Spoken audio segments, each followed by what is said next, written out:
What's going on, guys? Fun with Knives back again.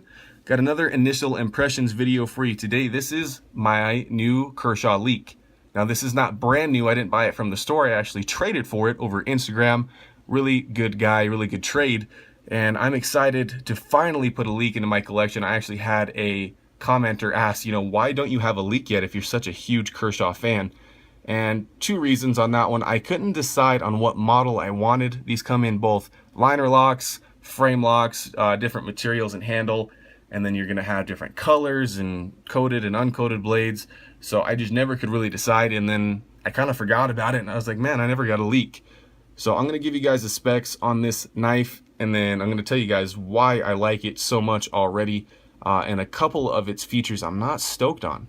So we have a 3-inch blade, a 4-inch handle length, overall length of 7 inches, and then your weight's going to be only 2.5 ounces, so just a really lightweight knife.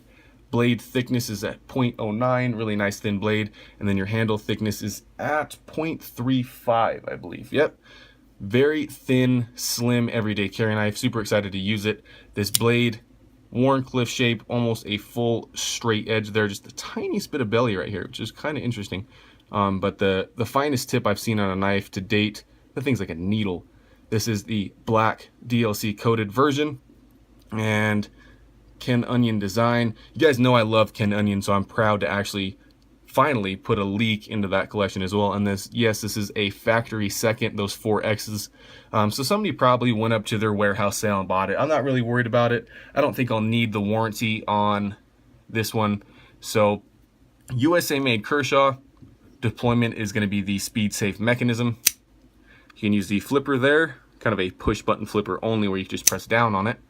Nice snappy action, or you can use these little thumb studs that double as your blade stop there. Tiny bit of jimping on top. I think the black and OD green aluminum handles look really good in this one. I love OD green and I love aluminum, and I actually like the liner lock on this one. I think it fits the knife a little bit better than the normal steel frame lock. So I'm really happy that I got this model. The OD green is a little bit shiny. It's got some very metallic anodization to it where it reflects light really well, but it looks cool. Then you have your kind of satin hardware there. This is a black clip. I'm not sure if this came standard on this model or not, but it looks good. But that is one of the only downsides of the Leek, is that this clip rises ridiculously high. We're talking over an inch out of your pocket. So I am going to replace this with some sort of deep carry clip. So really one of the only faults out of this one, the only thing that I've noticed so far, since I've only had this knife for a day, is that this liner lock is barely recessed for you to get in there and disengage the lock.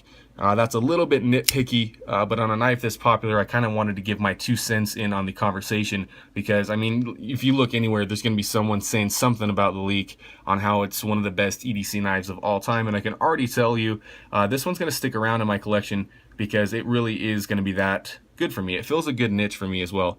You do have your security here on the blade, so you cannot open that. Kind of a cool safety, not necessarily necessary. Man, I've been saying that too much. But I mean, it's a cool feature. If you're really worried about this thing deploying somewhere where it shouldn't be, you can engage that little safety there. Just kind of puts a pin on top of the blade. So guys, Ken Onion design, I already love it. It flips nice. You do have a lanyard hole here. This variety looks really cool. Black and OD green. I'm excited to get this thing in my pocket once I get that aftermarket clip on there, because just like the Skyline and the Leek and a couple other models from Kershaw, I'm not stoked on the pocket clip, but the overall design of this knife is near perfect. So I'm going to have a more in-depth review coming up on this shortly. And I almost forgot to mention, this is Sandvik 14C 28N steel. One of my favorite steels, comes on a lot of USA made Kershaws, and this is super thin, going to be a great little slicer for me too. So guys, thanks for watching. As always, make sure to like, comment, and subscribe, and keep on the lookout. I'll be having lots of knife reviews coming your way very soon.